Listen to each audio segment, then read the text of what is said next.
Assalamualaikum warahmatullahi wabarakatuh. Hai sahabat muslim. Semua yang bernyawa pasti akan mati.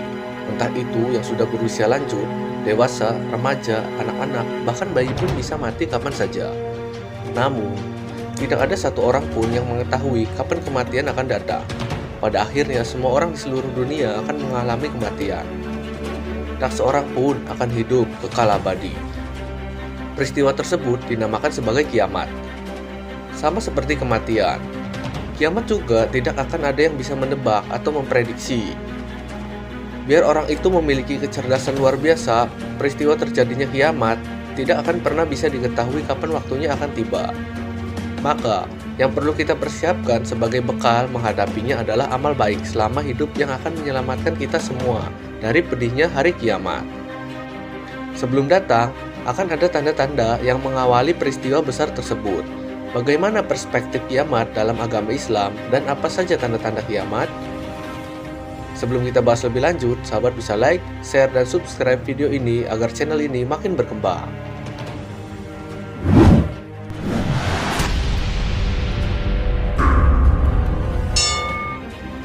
Kiamat atau akhir zaman dalam agama Islam merupakan peristiwa puncak dari semua kehidupan yang ada di bumi ini, berupa hancurnya alam semesta beserta isinya, termasuk manusia dan makhluk lainnya.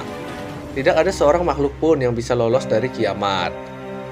Umat Islam wajib meyakini adanya hari kiamat sebagai tanda keimanannya kepada Allah Subhanahu wa Ta'ala. Kiamat merupakan awal dari kehidupan yang sebenarnya akan dilalui oleh manusia. Sebab kehidupan yang kita jalani sekarang adalah fana atau sementara. Sedangkan kehidupan yang kekal abadi itu adalah kehidupan di alam akhirat kelak. Bagi makhluk Allah Subhanahu wa Ta'ala yang beriman, bertakwa, menjalankan segala perintah dan menjauhi larangannya selama hidup akan mendapatkan kebahagiaan setelah melewati kiamat nanti dengan ganjaran nikmat yang abadi di dalam surga. Sementara makhluk yang tidak beriman dan tidak menjalankan perintahnya serta banyak berbuat dosa tanpa bisa bertobat, ketika hidup akan merasakan penderitaan setelah kiamat, yaitu masuk ke dalam api neraka. Dalam Al-Quran, banyak ayat yang menjelaskan datangnya hari kehancuran ini. Sesungguhnya, hari kiamat itu pasti akan datang. Tidak ada sedikit pun keraguan kepadanya. Sungguh, Allah akan membangkitkan siapapun yang ada di dalam alam kubur. Sebelum mengetahui apa saja tanda-tanda kiamat, maka kita harus tahu bahwa kiamat dapat dibedakan menjadi dua, yaitu kiamat sugro dan kiamat kubro. Kiamat sugro atau disebut kiamat kecil adalah kematian yang terjadi pada sebagian makhluk Allah. Kematian seseorang yang disebabkan karena penyakit atau bencana alam seperti banjir, tsunami, tanah longsor, kebakaran, dan kecelakaan merupakan contoh dari kiamat sugro. Meskipun dinamakan kiamat kecil, kiamat sugro merupakan peristiwa dapat menyebabkan hilangnya nyawa dalam jumlah yang banyak, seperti peristiwa tsunami di Aceh tahun 2004 yang meninggalkan banyak cerita sedih sampai hari ini. Bagaimana ratusan ribu nyawa melayang akibat tersapu derasnya ombak tsunami yang diawali dari bencana gempa bumi berkekuatan yang luar biasa ketika itu. Namun jika dibandingkan dengan kiamat kubro atau kiamat besar, tsunami Aceh hanyalah sebagian kecil. Ketika kiamat kubro datang, seluruh makhluk di bumi ini akan musnah dan tidak akan ada yang tersisa ataupun dari mereka. Seluruh dunia akan hancur karena besarnya peristiwa ini. Rumah yang dibangun dengan megahnya akan hancur. Monumen-monumen bersejarah di dunia tidak akan lagi dapat berdiri. Semua bangunan yang ada akan hilang dalam hitungan sekejap. Itulah besarnya peristiwa kiamat kubro.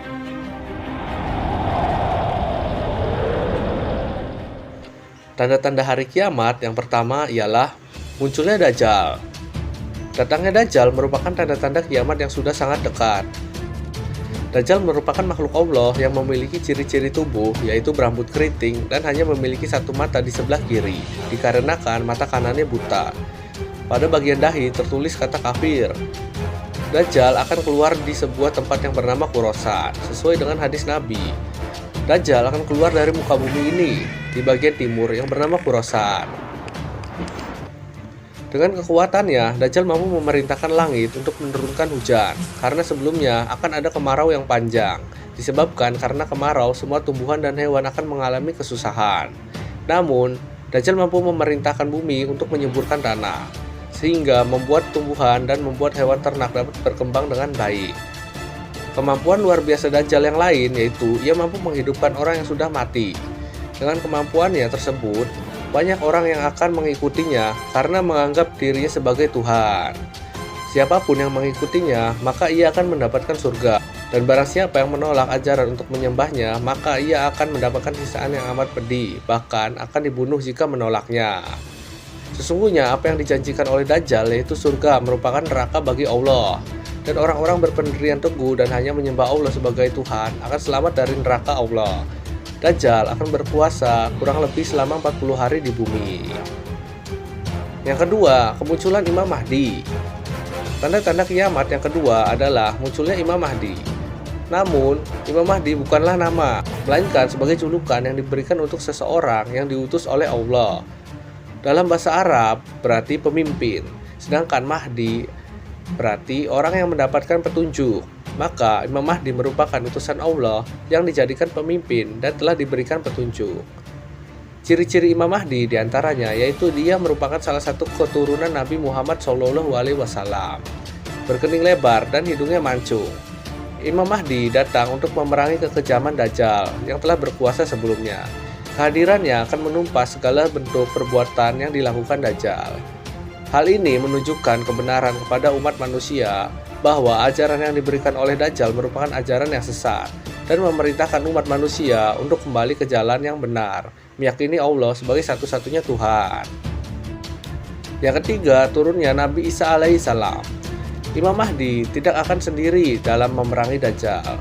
Nabi Isa alaihissalam juga diutus Allah Subhanahu wa Ta'ala untuk turun, tidak membawa ajaran dan syariat baru, melainkan membawa ajaran yang sudah diberikan sebelumnya, yaitu iman kepada Allah.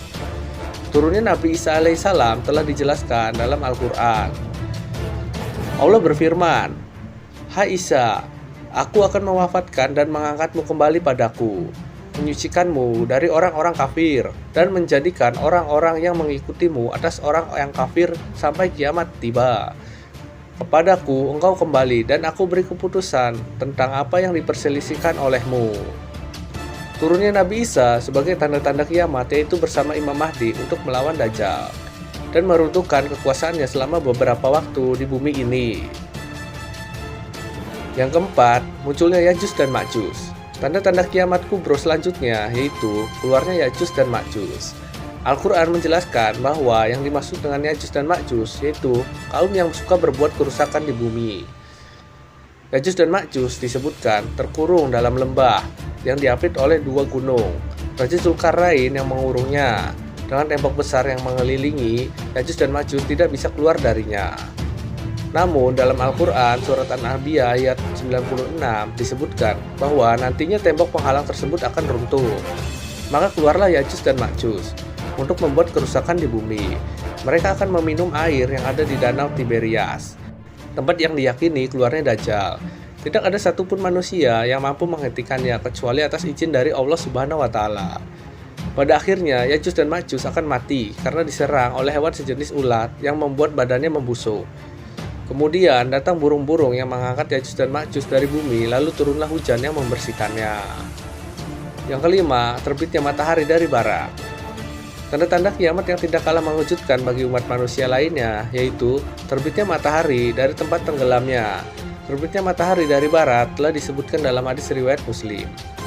Hari kiamat tidak akan datang sebelum matahari terbit dari arah barat. Ketika matahari terbit dari arah barat, semua akan berubah menjadi beriman. Namun iman seseorang sudah tidak lagi bermanfaat jika sebelumnya tidak beriman atau tidak mendapatkan manfaat dari imannya itu. Yang keenam, munculnya asap yang mematikan. Kemunculan asap yang membuat manusia yang menghirupnya mati merupakan tanda-tanda kiamat yang lainnya. Asap atau ad-dukhon dalam Al-Quran merupakan ancaman bagi manusia. Dukhon pertama kali muncul pada masa kehidupan Nabi Muhammad SAW. Ketika itu, dukhon muncul untuk berbagai azab bagi kaum kafir Quraisy yang telah memusuhi Nabi. Dukhon akan muncul kembali di hari akhir nanti selama 40 hari 40 malam. Bumi akan terasa gelap akibat asap tersebut. Asap tersebut membuat manusia yang menghirupnya dapat mati. Tetapi bagi umat manusia yang beriman, asap ini hanya akan menimbulkan efek seperti orang terkena flu. Sebaliknya, pada orang yang berdosa akan mengakibatkan panas membuat kulit seperti terbakar. Wallahu a'lam bishawab. Terima kasih telah menonton ini dan jangan lupa bersyukur untuk hari ini. Wassalamualaikum warahmatullahi wabarakatuh.